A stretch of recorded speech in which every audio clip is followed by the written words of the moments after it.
Hi, today I'm going to talk about looking after your relationship as an adoptive family, as a couple, whatever that looks like for you. And I'm an adopter myself of two sons, and we've got 5 birth children, and I've been married to Tim for 30 years. And I think really one of the subjects that probably isn't covered that much is how to look after your relationship between your other half, whoever that might be. So let's get to it. I would like to first explore the fact that when you're an adopter and you've been waiting for your adopted child and the process just seems so long, there's so many waiting times within it, the adrenaline, the looking, being excited, getting ready for the child, is just so much involved. And the first part of that is there's always a little bit of a dip afterward.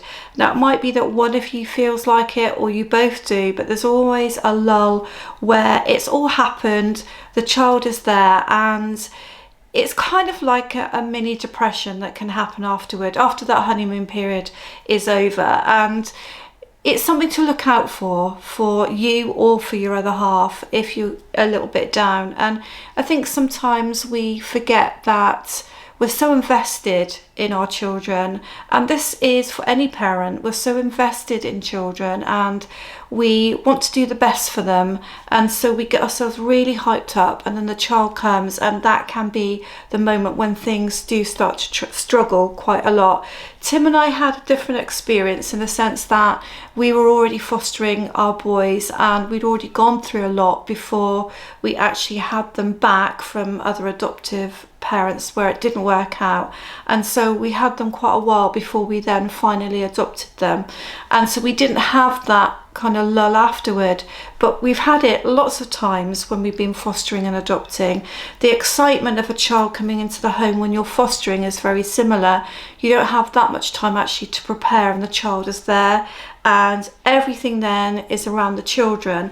And I'm definitely somebody who really enjoys children. Obviously I would be, because I've had 5 birth children and now I've got 2 adopted sons, and so I like to throw everything into it when I have children around, particularly young children. And I think that can then be a situation where you may then neglect the other half. Tim and I obviously know each other really well after 30 years, so we know when one of us is down and when one of us needs picking up again. And so we've learned to kind of understand that rhythm, but we're also really different, really different in every way. Tim's he likes routine, he likes to have everything in its place. I'm completely random. We're just really different.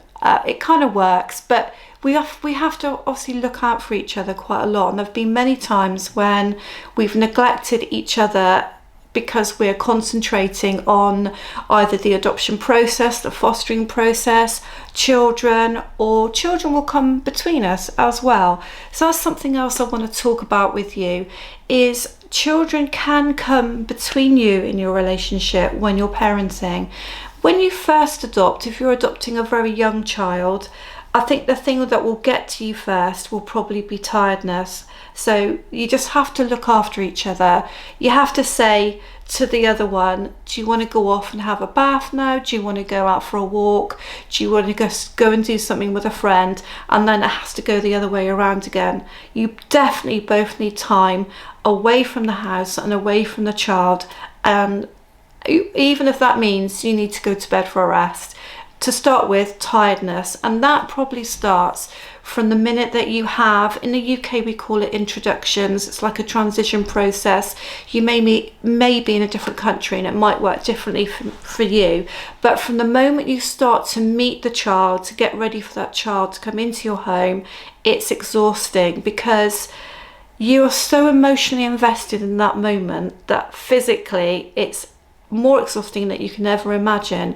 And at that point you really need the self-care. You need to look after each other during that time. You're not going to get much time together. You're not going to get much time for affection, probably for sex either, if I'm honest. But if you look after each other and you're aware of each other's needs, that's going to go a long way. And if you can get any time in those early days where you just sit down for a meal together, get somebody to help you, just to have that moment, just to chat, go over things together, then that's going to really help. So early days is exhaustion. As time goes on, things change, because you then maybe have to consider that you're going to go back to work, or you may have to consider that the other person's going back to work, and so you have less time together and less support. So then it gets into kind of the region of trying to get the routine going. The routine that you had before is gone, it's run out the door, and it's trying to adjust together about how that will look. And when I was running my day nurseries, which is what I did before this, we found that the things that would cause the families the most disruption, especially when they were starting to go back to work, 'cause that's when we were having the children, was who was going to do the household chores. And that sounds crazy, but I think if I think back over the years, and it's over 30 years I've been married to Tim, then that is the thing that's probably caused us the most issues, is who is going to do what around the house. Those types of things cause immense issues, especially when you're tired. So something really, really tiny can blow up out of all proportion, and you look back and you've had a massive row, and you cannot think for the life of you how it started. Now, if your relationship's strong, then you will work your way through these things. But if it wasn't that strong in the beginning, then that's when things can really start to be problematic. And I'll just say, if that's where you're at the moment, then you just need to sit down and talk and try and find solutions to these smaller things that are building up. Anyway, the next thing that happens, to my mind, is money will get in the way. So when we were a lot younger and I first started the business and we had 5 children, our business struggled from time to time, big style. So as I kept opening new nurseries, we'd have a real dip in our financial well-being, and it probably didn't cause me as many issues as Tim. Tim being an ex-bank manager, it would cause some issues.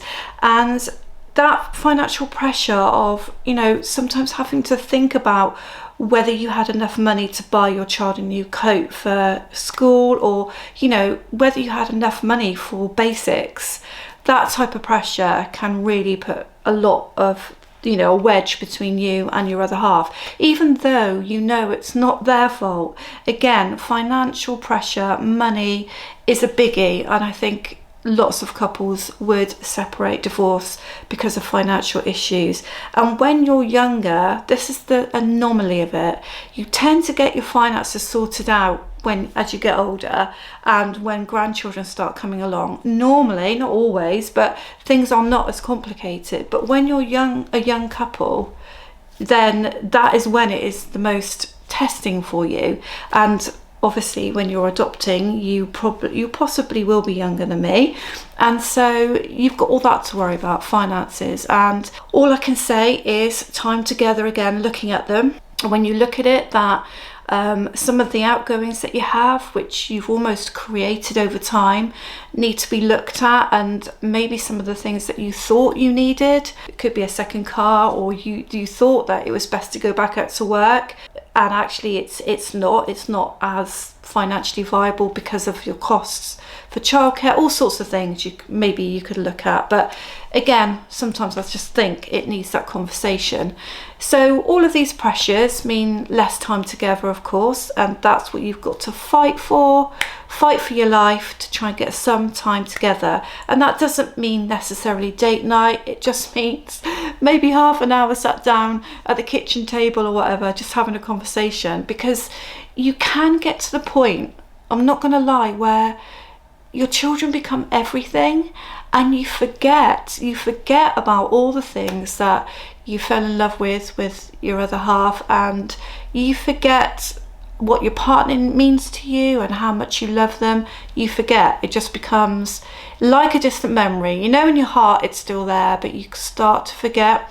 And couples can drift apart over the years because their children are everything, and your children should be everything, but you still need to realise that they grow up and they leave home, and you've still got to have some stuff to talk about. You've still got to have things in common. So just work on your relationship a little by little every week. As your children then get older and they go off to school and say about the age of 7 to 8, then the influences from peers and school and what so-and-so's got, and even the pressures you might feel from school playground even start to come in. And that can be where the children kind of bring stuff in between you.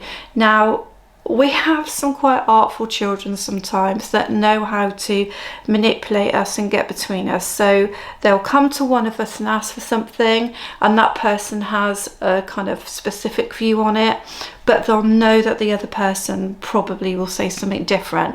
In our house, my husband's very routine, so anything part of a routine that the boys normally do is non-negotiable, whereas I'm totally not. So for me, if they don't do something at a certain time, I'm fine with that. But if they lie to me behind my back about something, I'm definitely not fine with that. And my husband's the other way around.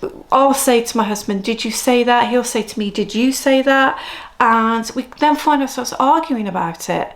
But it's nothing to do with the both of us. It's to do with what we were asking our children to do. So children can come between you. They don't mean it, of course, but they can come between you. When you're trying to make decisions, they can come between you. So you are, I guess what I'm trying to say to you is you're remembering through all this, however much you love your children and however much time you want to give to them, if you're a family unit with a partner, you set up that family unit to have those children within that family unit with your partner, husband, whoever, wife, whoever it is, other half. And so that's how you want life to be from hereafter. And you can't really expect a relationship to thrive if you give it no time. You can't expect a plant to grow if you never water it. You can't expect a plant to grow if you stick it in the dark and you never, well, don't speak to your plants, but you can't expect that to happen if you don't give it anybody any time. And so I would just encourage you to think about that. If you've not adopted, definitely think about that now.